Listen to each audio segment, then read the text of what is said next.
Hello everyone, we are starting the last day of our Cloud Week konferencji online. Before I will pronounce today's guest, please confirm on the chat that you see us, that you hear us as well.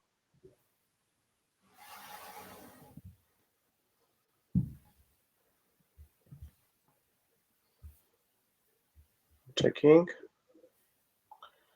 Guys, please confirm that you see us and you hear us, and you see the presentation. All good, Daria, thank you.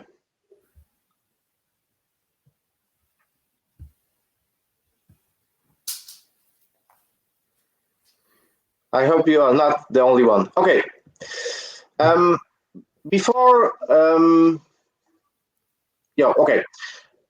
As I said before, my name is Tomas. I'm a cloud advisor at Hostersi, and I will have a pleasure to manage today's webinar. As you already heard, this webinar is fully in English language.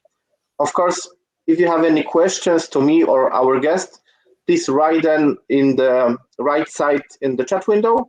We will also answer them at the end of this webinar. We appreciate to write all of the questions in English language. If you want write them in Polish or Czech language, that's not a problem, but we will also answer them in English language. Today we will talk about the journey of Google and how they created the whole ecosystem of the services that we use every day. And when you feel this is the class of your first choice, we will also talk about the benefits prepared typically for the startup sector. Today's guest is Tomas Lempera. Tomas started his adventure with Google from completely different perspective, because from the Google Ads services team, when he was helping advertise in Czech and Slovakia. After that, he started his full career in Cisco systems, when he was managing mid-market healthcare accounts in Switzerland. And guess what? He missed this Google culture and decided to join the company again, this time in a full-time, and move from on-prem as a Cisco to the cloud market in Google Cloud. I believe at this point, every one is waiting for you, Tomas. It's the perfect time for you. Stage is yours. Thank you so much, Tomek. Thank you for the floor. Hi, everyone. Great to be here. Thank you for having me. As Tomek outlined, my presentation is going to be about how you can grow your business with the Google Cloud Platform, actually. I'm going to walk you through the intro into how Google Cloud actually became the leader in the cloud industry, a very brief introduction, 2 slides about how it happened that we actually call ourselves leaders in the cloud and why it matters to you, why it's important. Another section will be pretty much about the infrastructure and sorry, it seems to be living its own life, this presentation. It's moving back and forth. The other section will be about how the infrastructure is different from what you may have heard from other vendors that have been speaking at this event this week, and why the differentiating factors of Google Cloud can actually help you get successful, and how the very core of the platform can help you grow. Fourth section of the presentation will be about how specifically we are helping startups, because I guess there are a lot of startups in the event, and I want to introduce to you what we do to help you kick off the business so that you can actually start benefiting from the benefits of the platform. Tomek already introduced me. Maybe just a slight addition from me. At Google, I work in the SMB team. That means that I work with small and medium businesses and focus on startups specifically. I work across a big chunk of the EMEA region. I work in the DACH, so German-speaking area, and also in the Central and Eastern European area. Our team is small but growing, and actually today is kind of special to me, I must say, because as our team is growing, there is a new member of my team joining really soon, who will be taking over the Central and Eastern part of EMEA, and I will not anymore be active in this territory. So you are actually my last audience in Poland that I'm able to speak to. That makes today pretty special to me, and I'm really happy to be here and to speak at this event. So let's tap into this content. Maybe just a reminder: feel free to ping us questions in the chat, and I'm sure that Tomek will be able to facilitate at the end of this session. Let's tap into the content now. So how did that happen, that Google actually became the leader, as I am happy to call us leader in the cloud industry?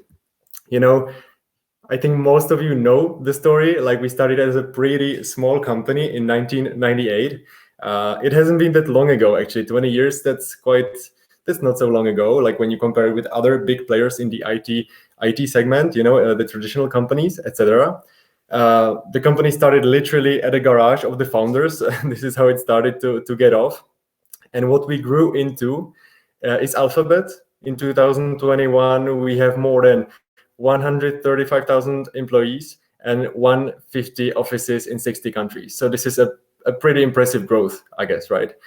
So why am I saying that? It's not like to tell you, wow, we're great because we're big. That's not the case. The reason why I'm saying that is that we are combining both perspectives in our culture, and we are able to keep being aware of both, right? 1998 is not that long ago. We still remember how it was to be a small company, what challenges we were facing, and how difficult it was to grow into a big company that we are right now, right? But at the same time, we are already a big company, and we know how it is to be a big company, how complex it is to manage a whole lot of products and huge portfolio of services for our customers, and what other challenges big companies are also facing. So we have those two perspectives combined, and I think both of them are reflected in our culture and in how we do stuff, and in how we actually design our products and services, because we want them to be just as useful to small companies that are growing and they have slightly different needs and that want to scale. And we also want them to be useful and relevant to big players in the market.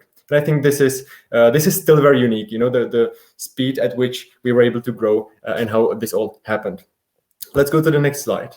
How did it actually happen that Google, you know, a consumer apps company pretty much, or maybe you could say ads company, became a cloud vendor? Well, quite naturally. It was a natural involvement, right? Natural evolution, right? I would say. So the most important, most known product of ours is search. This is how it all started, right, in 1997. And we started designing more and more apps that were targeting consumers that just wanted to get access to high quality, free services on the web. And I think we've done pretty well, because right now we have 9 applications with above 1 billion users, right? It would be even more impressive to have 9 billion applications, but it's not the case. I think 9 is enough. So imagine like 9 applications with daily usage of more than 1 billion of people that connect to those applications and use those services. That's huge, right? To give you some numbers, maybe, I don't know, YouTube. I think YouTube is pretty popular, I guess. There is 400 hours of content uploaded to YouTube every hour. 400 hours of content every hour. This is huge. And this is just one of the thousands of examples how our infrastructure is able to cope with huge traffic, right? Etc. So this is how this happened. We started building consumer apps.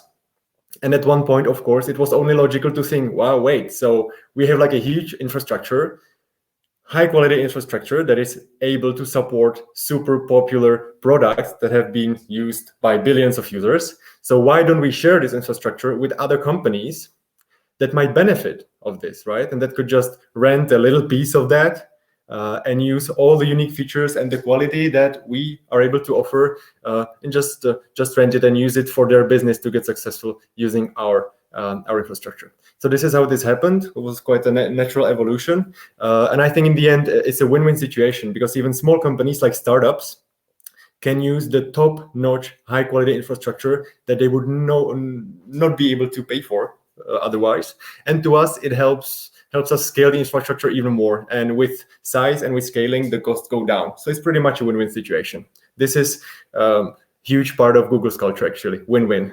We might hear this in my presentation again later on, actually. Okay, so let's go into the following section of the presentation, which is how GCP, Google Cloud Platform, actually helps your business. And I'm going to be talking about the infrastructure itself, but it's going to be related to how we are different and how this translates into your success if you run your business on Google Cloud, actually. A super quick introduction into cloud itself. I know we all know it because it's a cloud conference, but super quickly, of course, we all know that maintaining infrastructure on-premise is a burden, right? Your staff, your teams are not able to focus on the project. They are not able to develop products that then make you money and that help your company grow. Instead, they are pretty much strained by all the tedious tasks that they need to do.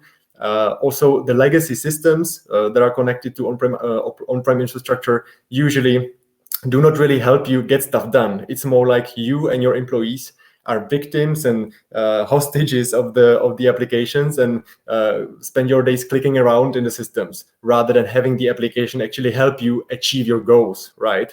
And this is something that changes dramatically when you go into the cloud and start using high quality applications that the cloud is able to support.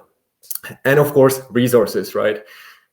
Resources on-prem are extremely inflexible. You are pretty much forced to overpay because your peak usage is way higher above what you usually need on an average time of the day, which means that you're paying way too much. And also you are not able to scale way as quick as you need to when your company starts growing rapidly, because you depend on premises, on the space that you have available, on the electricity supply in the building and everything. While in cloud, you can just scale in a matter of few clicks, pretty much, with no additional cost. You just pay for what you need, and you don't overpay.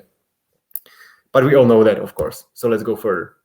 One of the first topics to underline: the platform is open. In this one, I guess we do not vary that much from other vendors, but I'm still gonna go through this very quickly. There is, of course, no vendor lock-in. So one of the ways how the open infrastructure is helping you get successful is that it's not limiting you in your growth, and it's not trying to put you in any limits, right? You are able to design the ecosystem the way you want to. I'm gonna tap into this slightly later as well. In this slide, you can be using public cloud. You can combine it in a hybrid model with a private and public cloud, or you can even combine it with traditional infrastructure and combine all those approaches. It can be very beneficial in cases where you have customers that have different requirements. Some of them do require to stay on-prem, while your product as such is way better off in cloud. So you can still keep the benefits of the both, right? Your application is primarily based in cloud, but you are able to also serve some super conservative customers that have not really decided to move into the cloud space. What's really great about our platform is that the fact that it's open, it's not only good for you because you can move here and there, we don't lock you in, but it's also open to third-party vendors, to third-party companies who can design applications that are super easy for you to access and that help you get more stuff done, right? You can see multiple of our partners on this slide, but we don't really need to be only mentioning the big names. You can imagine just any simple task that you want to fulfill and that you would need to buy some software for, usually in your normal life, right? Anything that comes to your mind. It could be even CRM, but it can be anything smaller, like some simple graphic editor that you need to use for some presentation that you are building, right? And you haven't really bought an editor yet because you're a startup and you're only building the business, and it was not a priority to buy some graphic editor for your marketing team to be able to build better applications. But because you're on Google Cloud, you can simply access the Google Cloud Marketplace, where there's literally thousands of services and applications available. And in a matter of few clicks, you are able to get a new application which is based in cloud already. All the data that kind of flow through this will be already stored in cloud, and it's super easy. Let's go to the next section, which is already quite unique because the features that we are able to give you here are already on a whole different level than elsewhere, even among the bigger players. And it's security, right? So the security is done by design. It's not like we build the infrastructure, we build the network, and then we started thinking about how to make it more secure. No, that's the wrong approach. The approach that we took is building the infrastructure in a way that makes it extremely secure by default already as is, right? I'm gonna tap into this later on the other slides, but now I'm gonna go through the two other points really quickly. We're always certified and compliant. Why I'm mentioning this is that some of you might be running a startup that handles some sensitive data, for example, and you're thinking, hey, I keep hearing that cloud is not 100% okay yet for some sectors, for some industries, for some sorts of data that need to be handled. I'm not sure if I would be able to go into cloud because the data is sensitive and I should actually keep it on-prem. Well, that's not entirely the case. This concern still resonates in the market, and we of course hear this coming from all different directions, but it's really not the case. We're always 100% certified and compliant whenever European regulators or national regulators come up with new limitations. We are usually one step ahead. One step ahead in the most cases. Not always possible to be ahead, but usually we are. And just to give you a specific example, even when it comes to healthcare data, we've been able to help customers that handle really sensitive healthcare data, for example, in Switzerland and Germany for me, because this is where I work the most now. So this is why I'm going to be referring to those markets maybe. But we all know that Germany is extremely conservative and the regulation in Germany is extremely strict, but still, I've been helping healthcare customers or even banking or fintech customers that handle like financial data to go into cloud, and it's possible. So it's more about finding a way, right, and not getting put off by regulation that seems to be not quite clear, I guess. And that's why we're here, because we know that startups do not have the capacity to tap into lengthy EU regulations maybe, but that's why we are here, and we are able to help you navigate in those and kind of refer you to the right resources that you can use when you talk to regulators in your country, to the authorities, so you can show them, hey, look at that, Google Cloud is certified, so we are fine going into cloud. And you can use all the benefits that the cloud has without being worried that you're missing anything on the compliance front. Third point, we are committed to transparency and privacy. This I have to underline, of course, because you could say, hey, Google is pretty much an advertising company. How do I know that you are not using the data that I'm putting into your platform to target advertisement, right, on users on the internet? We never do that, right? Some people like saying that on the internet, but it's actually not the case, because the old Google and Google Cloud, these are pretty much two separate entities. And in Google Cloud, our task is to protect your data, and you remain in control of your data. You remain the owner of the data, and we do not do anything with the data unless you ask us to do so, right? So that's an important point to keep in mind. There is no need for you to worry at all that your data would be traveling somewhere or that it would be used for some other purposes than those that you ask us to. And of course, we do block all government requests unless they are, of course, lawful according to the local law. But you don't need to be scared that governments would get more information from us than they would be able to get from your on-prem environments. Let's go to the next slide. And let's tap a little bit more into security, as I promised. So, there's more or less every 40 seconds, there's a ransomware attack that hits a business, right? That's quite a lot. That's a lot of ransomware attacks. And also what we can see from some studies, from some papers, is that like 99% of cyber attacks actually start with a phishing email.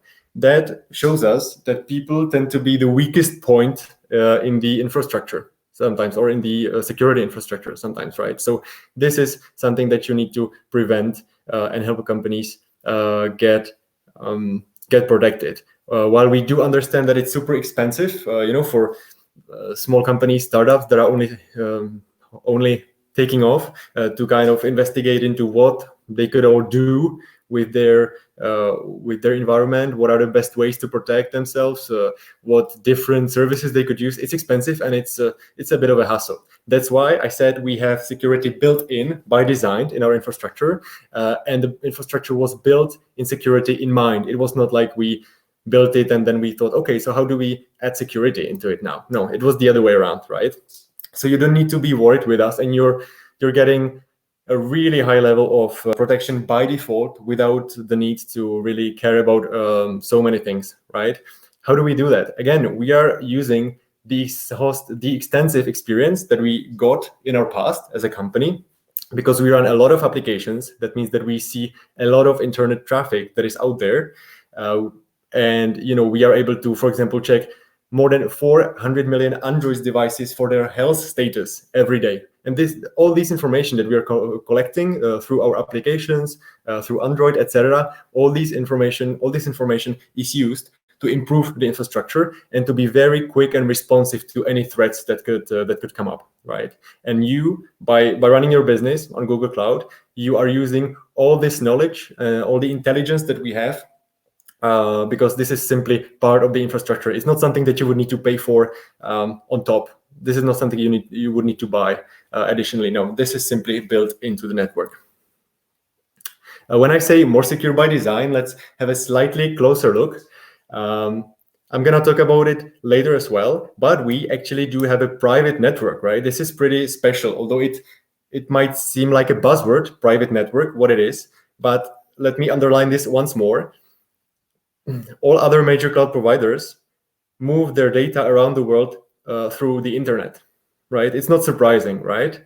But what Google does, we do not rely on the internet to get our data from the US to Europe. No, we have our own network, which we started building long ago, in the ages of being mostly focused on user applications that I was referring to before.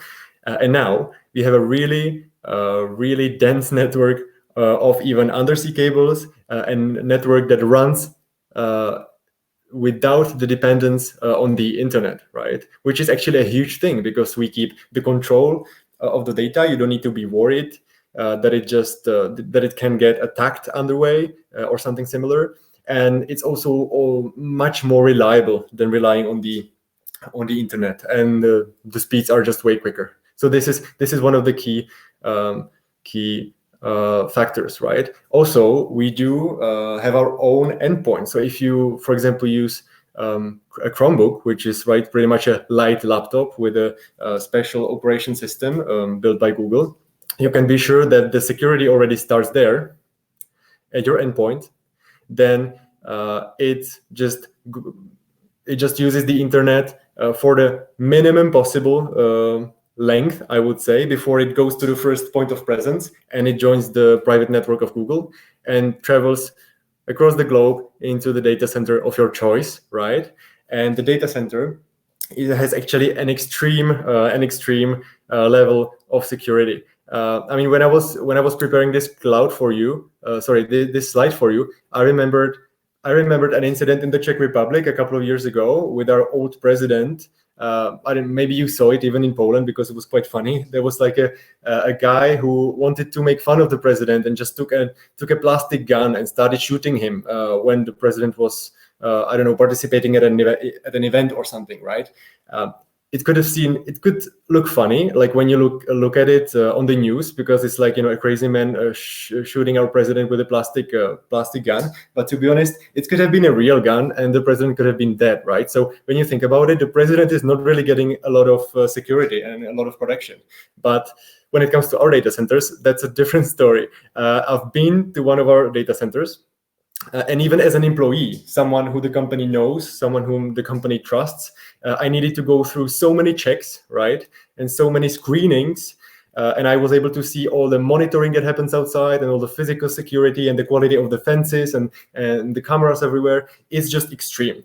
So when I was building this slide, I actually remembered of the president incident in the Czech Republic some years ago. And I was like, hey guys, if your government is happy to talk to our government and exchange sensitive data, and they're fine with that, while we see how poor the protection sometimes can be of our people, of our authorities, there's no reason why you should not feel comfortable giving your data to Google Cloud, because the way how we treat it and the way how we protect it is just like 10x higher than what usually governments do for their authorities, their citizens' data, or what they even do for their highest constitutional politicians, right? So this was just a fun fact to mention. What comes with the quality of the network we have is the reliability, right? I think the last report I've seen was like from 2018, which made it clear that we are we have way less downtimes than AWS or Azure, which is a big thing actually, while we are, the youngest ones in the market, while we're performing that well. And we have about 99.95% availability, which is pretty cool actually. And we have no downtimes scheduled, right? The network is completely private. I mentioned this one already, and let me deep dive a little bit into how it looks for you. This is an overview of how dense it gets, and we're still building more. So there's going to be more connections, more speed, more reliability coming. And this is how the private networks really looks. If you wanna have a simplified overview, what happens when you send data through a typical cloud provider versus when you send it through Google Cloud. What we call it for typical cloud providers is this hot potato method, right? Because the typical cloud provider just wants to get the data off their network as soon as they can, so that it does not really kind of limit the capacity on their side, right? And they just drop it off as a hot potato, and it travels through the internet through several different points until it gets to the user. While Google Cloud actually has a completely different strategy when it comes to this.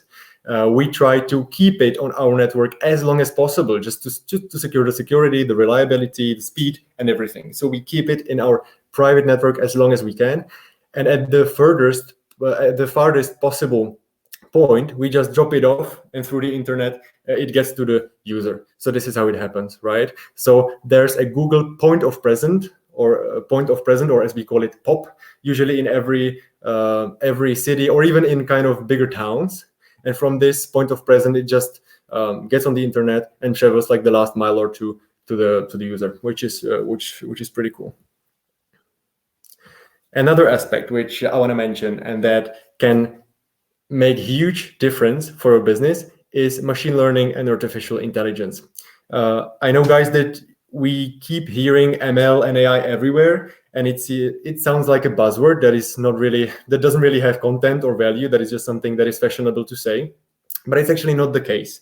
There has been studies proving that using ML and AI properly can make a huge benefit for your business. For example, by MIT in 2017 or McKinsey in 2018, there are studies that say, they both say independently of one another actually, that companies that use ML and AI can reach decisions up to 5 times faster than other companies. They can execute up to 3 times faster. So you take the decision quicker and you also execute the decision quicker. And those companies can generate up to double the cash flow. So that's actually a huge thing, right? Let me give you some examples so that it's not that abstract. ML and AI is still something new. That's why sometimes you can hear that it does not really have a value, because some companies still do not know how to really use it to generate value. But it's not the problem of ML or AI. That's a different problem, right? And that's why we are here. We have our teams and our partners to help you leverage ML in your favor and grow your business quicker. Let me give you an example of a customer of mine that I've been working with in Germany recently. They are actually a company that designs a tool for fashion e-commerce companies. So if you are an e-shop, you want to buy this tool that my customer is designing. What the tool is about? The tool helps users or end customers of those e-shops take their phone, scan their body, and get the perfect selection of clothes that they can buy without being worried about the sizes, right?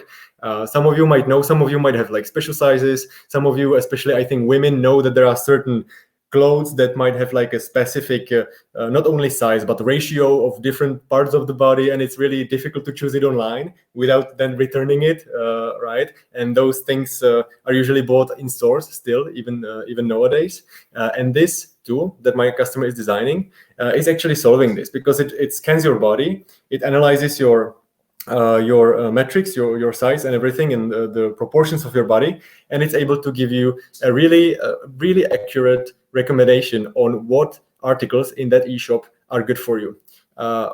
What this resulted in is that the returns of products for those e-shops that use the tool that I'm talking about, they went down dramatically, right? Which means it's saving a lot of costs. If you're an e-shop and you don't need to take so many clothes back and return money, etc., that saves you a lot of cost. Second thing, it increased revenues because e-shops that have this tool implemented attract more people because it's super comfortable and it's super useful. So customers come to those e-shops more likely to shop than to others, right? So it's decreasing your costs, it's increasing your revenue, which together translates into higher profits. So this is one of the very nice examples of how machine learning and AI can actually help you really skyrocket your business, right? So it's not a buzzword. It's just something that we need to learn to use, and we shouldn't be scared to ask for help if needed, but it's actually able to make a huge difference. I'm gonna also share maybe a cheeky comment from my side, but I think it's a motivational one for someone possibly. Our ML and AI, because we have so much experience from our past, from our consumer apps, our ML and AI is so advanced that sometimes it's pretty much not part of the platform. Sometimes it's almost a ready-made product that you can just use in the platform, right? That's how far it got, pretty much. And what some customers do, and what I've noticed in my work, is that some companies simply take what we have in the platform, they rebrand it, and they sell it as their product, right?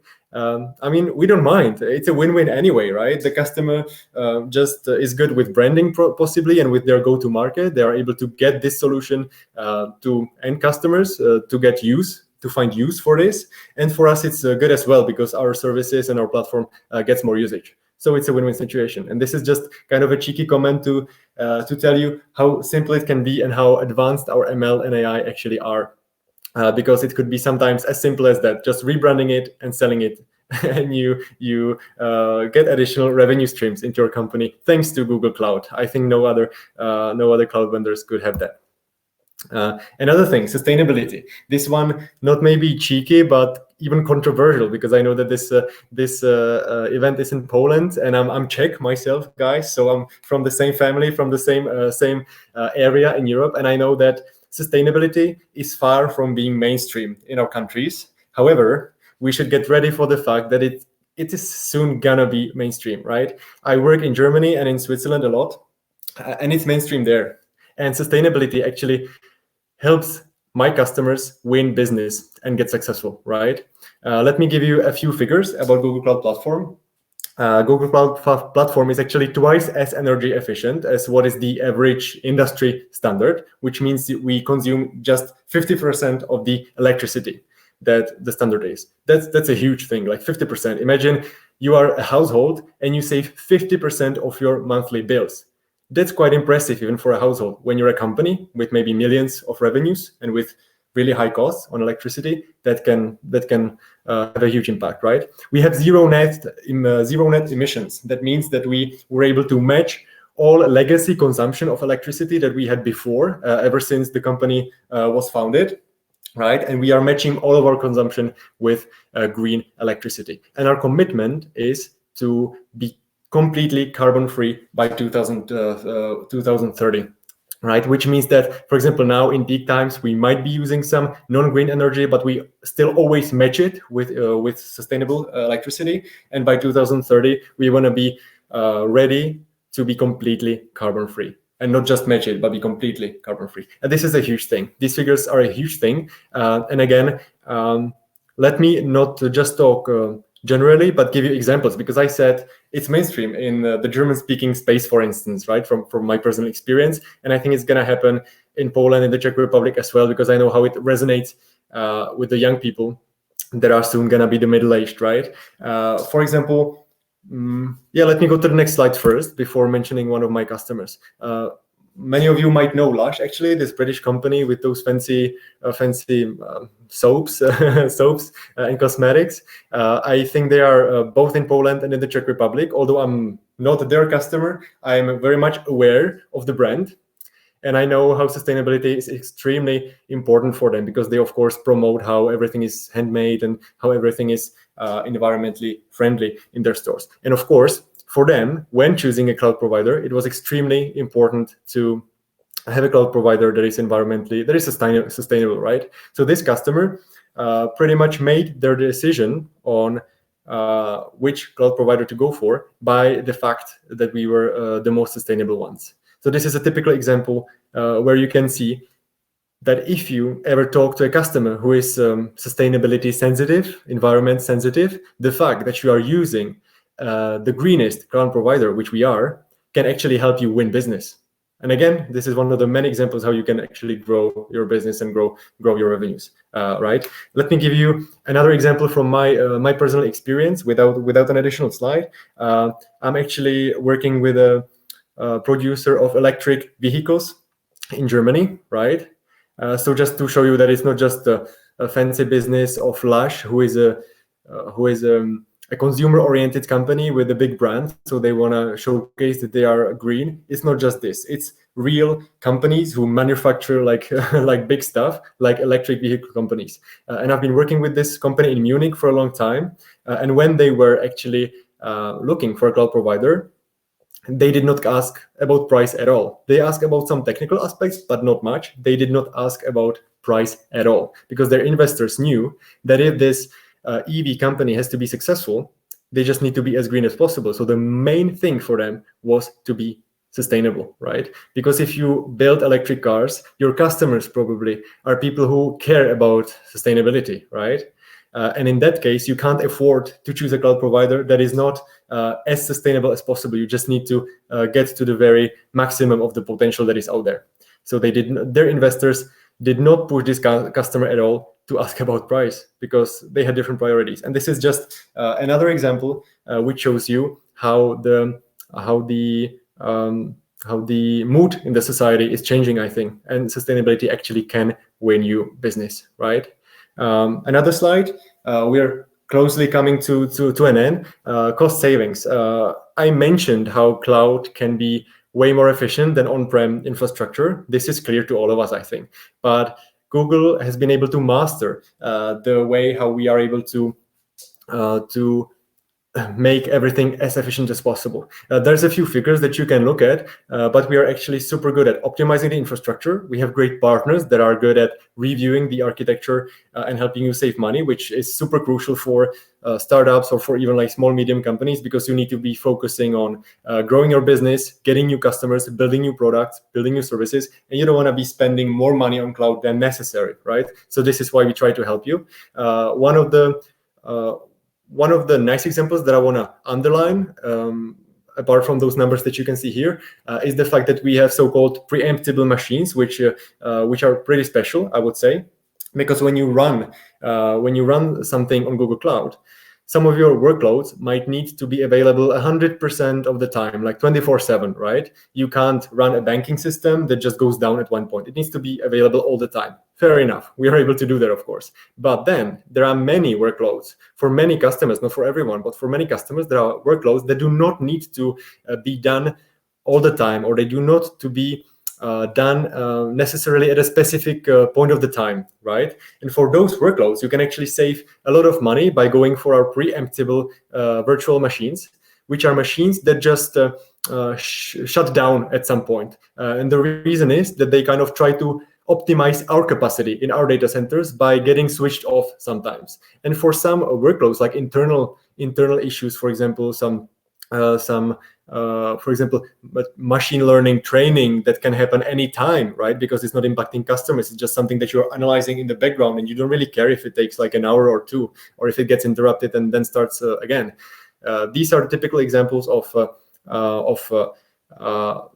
workloads where you can use preemptable machines that just shut down and then start all over again, but they give you a huge discount, which can go up to 70%. And this is a huge difference, right? For some customers of mine, preemptable machine could account for up to like half of what they do, which means that 70% discount on half of what they are doing is pretty impressive, and it can give you a big money buffer that you can invest into something more related to your business, to your products and your customers, right? Let's go to the last piece of my presentation to be kind of very hands-on in terms of what Google can do for startups that just want to start the journey, right? Because I can imagine it's pretty hard. Like startups usually don't have money unless you're super lucky. You need to be super focused in terms of costs, and although it's really nice to hear all the great things about our infrastructure, it's not really relevant unless you have the money to really use it. So what do we do actually? We have a program that is called Google Cloud for Startups that is supposed to support you at the beginning of your entrepreneurship journey with some resources that help you take off, get successful, and get the business running, right? I put a tiny pyramid on this slide for you to see. I'm gonna slide with the top of it, which is called GC4S, Google Cloud for Startups. This is something that is the most visible and that everyone cares about because it's the superficial part of it, yet it is not the most crucial thing in my opinion, but I'm gonna start by that. Google Cloud for Startups program is, designated for startups that have been on the market for less than 2 years and that fulfill some of the criteria. And what you can get if you get accepted into the program is up to 100K in credits in US dollars, right? These credits are valid for a year and you can use them to really do any testing that you want on the platform, try to work around with different workloads, see what makes sense to you, what doesn't, how you can improve your services with machine learning and AI. You can do a lot of learning and testing on the platform without actually impacting your bills, which is a great thing. It also gives you some free workspace seats. For some of you who might not be aware, Workspace is how we call G Suite now. So we rebranded the product. So you also get some free workspace seats. And I'm sure that most of you are familiar with Workspace. And I think there's hardly ever a service that could be more efficient than Workspace. When I was actually coming back to Google from my past employer, one of the things that I was most excited about was that I was able to use G Suite again, because it's just so comfortable and it helps you get so efficient and work so smoothly with all your colleagues. It's hard to explain until you experience it. So get into the startup program if you can and try Workspace unless you haven't done so yet. What you also get in Google Cloud for Startups is Coursera credits, right? Coursera credits are credits that you can use on the Coursera platform. I guess you know that. You can pretty much choose any training that is cloud related that you want to. And you can do a little bit of self-learning to make sure that you, for instance, use those 100K credits properly. So you can learn how to use the products on Google Cloud Platform well, and you don't need to, pay for any trainers or anything. And you also don't need to be just going through the documentation blindly by yourself. You can pay for Coursera courses with credits. You can do it online, and it helps you take off with our product quicker. The same for Quick Labs. You are able to get some Quick Labs credits to kind of be able to experience the hands-on platform for you. Another layer of the pyramid, which is in the middle, is our partner ecosystem, because we work with our partners a lot. We invest a lot in the partner ecosystem, and the reason is because we want to be closer to you, and we want to give you the support you need when there is something important that you need our help with, right? And because Google, of course, is a big company, but it's always easier and more flexible, and it's a better experience for you when there is a partner locally available to you. What can this partner do? There's many things, but the ones that I want to underline is that we have budgets, or I have budgets, which I can use to cover many activities that can help your business accelerate. For example, POCs, right? Proofs of concept. If you decide to start a new project on Google Cloud, you might be really excited to do so, while you might not have necessarily enough time to do it. Your team is busy building the products that make money to your company, right? Your team is busy developing new things and focusing on improving the products, and you don't really have the time to do POCs. That's why we have partners here.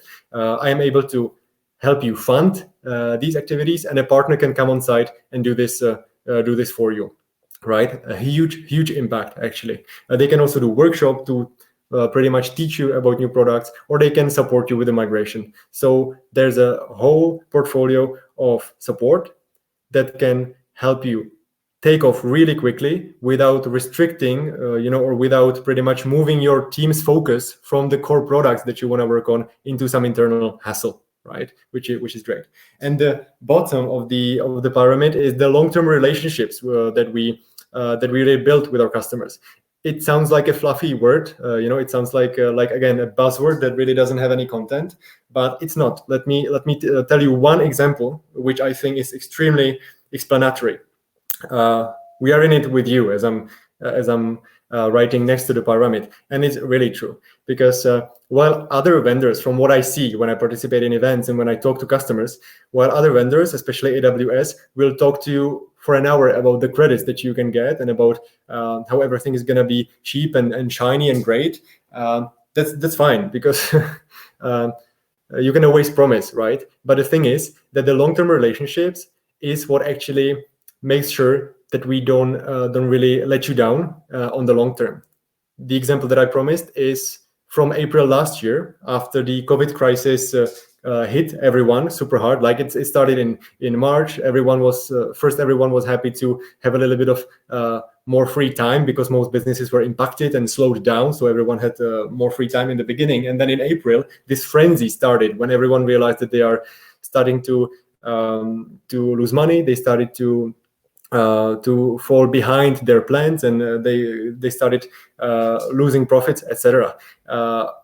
What I've heard from my customers, no other major cloud provider really was understanding to those customers, when it comes to problems with payments, to adjusting their commitments and things like that. While Google Cloud, even though we are a huge company, as I said, 135,000 employees, things take incredibly long. Trust me, like making a change in Google is a pain sometimes, I admit that. But guess what?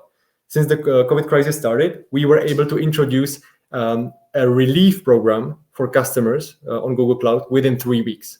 So such a big company where everything takes ages, in 3 weeks, we were able to design a COVID relief program where we were able to target customers who were in need and who were struggling, and we did not anyone go bankrupt just because we were not able to change the date of invoice payment or something else. We were even able to introduce some credits super quickly that were supposed to cover the most urgent gaps in revenues for some customers. And this is what I'm talking about. So long-term relationships, it may seem like a buzzword, but it's not. It's just that you need to ask your friends, your business partners, ask for referrals, and you will hear that Google Cloud is someone who might not be boasting as much with the credits we give, right? Our presence in events might not be as impressive, because this is not what we focus on, right? We focus on doing the work rather than talking about it. And that's what the bottom part of the pyramid is about, and what the relationships are about. Yeah. If you need more information about the startup program, feel free to screenshot this page and go to that link later and register and get in touch with us. And with this, I would like to say thank you.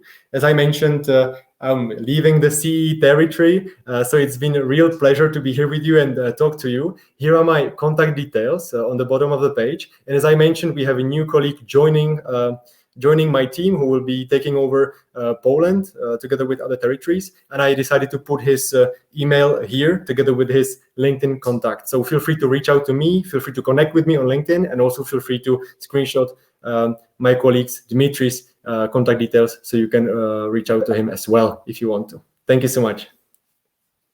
Okay, Thomas, I really appreciate your presentation, your time. I really like the natural evolution of the Google services, and the numbers that you have on your presentations. 20 million spams messages blocked in every minute. That's impressive. Data protection, Faris, president predictions. I really like this example, and I also appreciate the carbon free till 2030. That's impressive, especially for guys that live in the Silesian district. I also really like the Google Workspaces services. Nobody will ever appreciate that before they will really start to use this type of services. And and this whole ecosystem idea with the partners.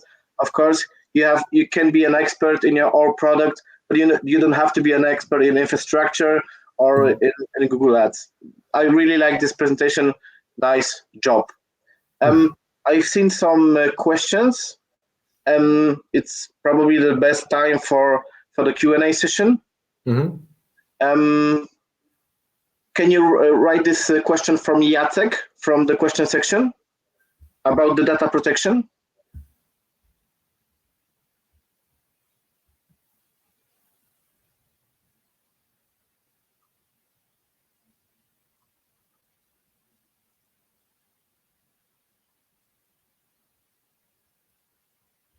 I think I can actually read this out loud for everyone, right?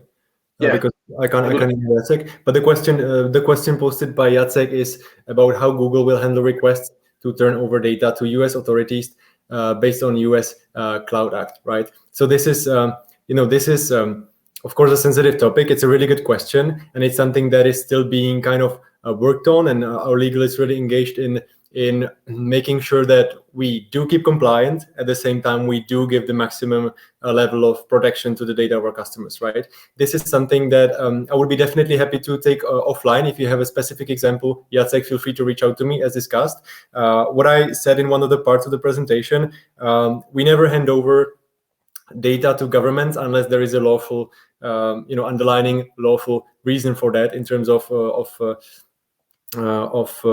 a law or something that asks us to do so. And the truth is, we would be asked to do it. I mean, there would be the duty to pass data, even if there is, for example, an on-premise infrastructure where some data resides, which is impacted by some US regulations. And based on the international treaties and based on the cooperation between governments, the U.S. government might be, if it's lawful, the U.S. government might be able to get Polish governments, for instance, support in getting to the data that is on a private cloud environment anyway. So this is just to kind of showcase that it's not as disbalanced as it might seem. It's a difficult topic that we're still investigating into. Happy to take anything offline, and feel free to contact me if needed. But what I wanted to say, we're finding the balance between fulfilling the regulations while protecting the data. And although it may seem super logical to keep everything on-prem in those cases, if you have a reason to believe that you want to protect yourself, there's actually other mechanisms, although they are not so much talked about and not so known, that the US government could use if there is like a lawful reason to access some data, right? And the Polish government would, or like any other government within some contractual relationship, would support this transfer, actually.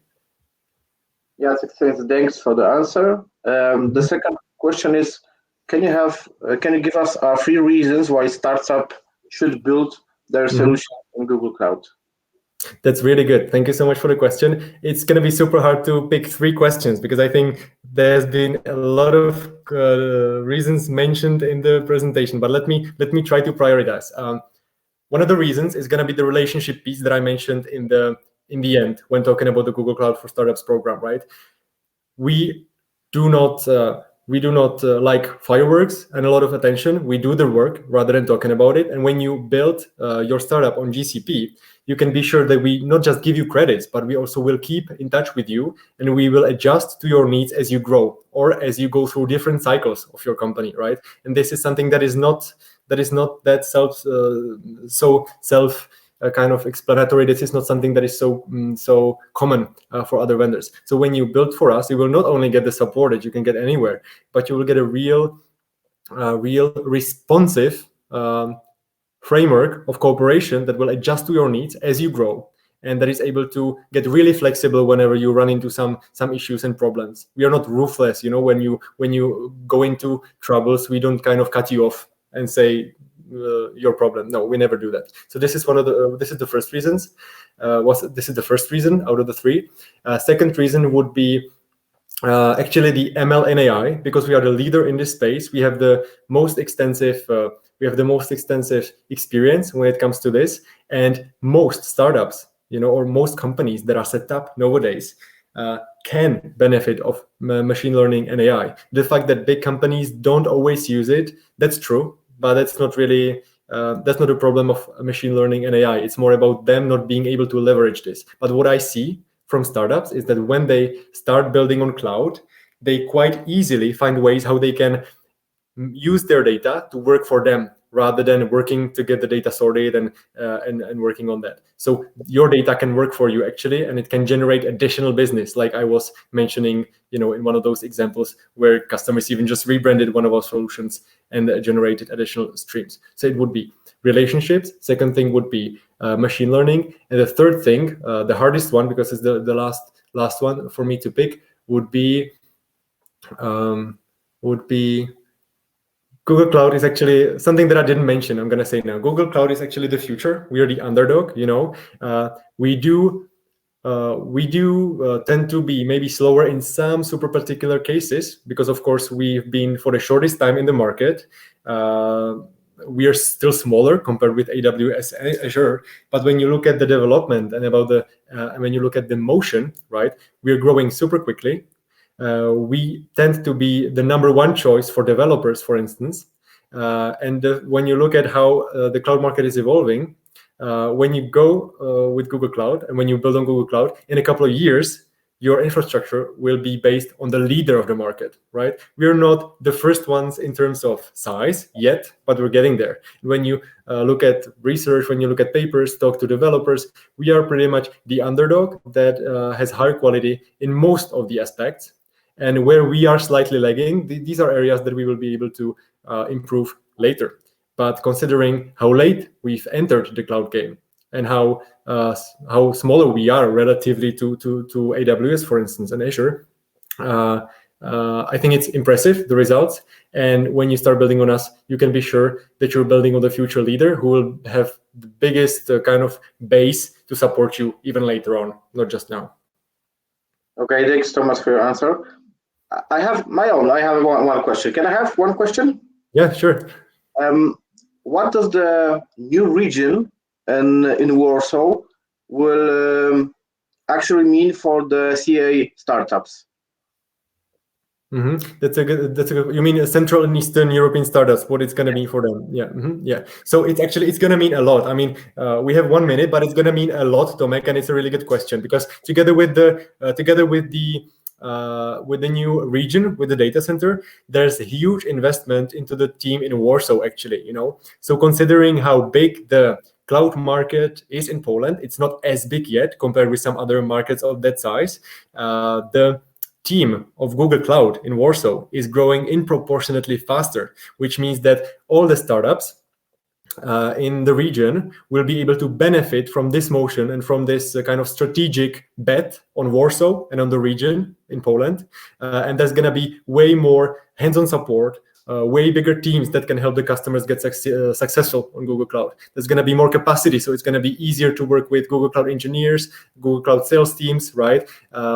Every startup is going to be able to find their point of contact super easily and get hold of them without any issues. While in some other markets, even in Western Europe, in some smaller markets, but Western markets, developed markets, it's not that easy for startups to get hold of an account manager that can support them because the team is not big enough. But in Warsaw, I think the way how we are prioritizing the region now is going to help the local startups get way more coverage and way more support because the growth of the team is just outpacing the growth of the market. So when you get on GCP now, you're going to benefit from the perfect timing because you're going to be starting at the best possible time. Okay. So we have 11 o'clock. I believe I have one other question. Can we answer it? Yeah, we have. Your regions are composed of zones. How many zones will be in Poland? Where to be honest, located? To be honest, I can't answer this question right now. This would be something that I need to look into offline. So Jacek, feel free to connect with me on LinkedIn, repaste the question there, or contact me per email. As you can see on the screen, I'm going to be happy to look into this. This is not something that I have on top of my mind right now. Okay. So, Tomas, thanks for your time. Thanks for your presentation. I really appreciate it. A lot of energy, a lot of informations. I believe everyone have fun and have a lot of knowledge about Google right now. So, thank you so much. Thank you for having me. It was a pleasure. Thank you for everyone. Have a nice day and see you on the next session.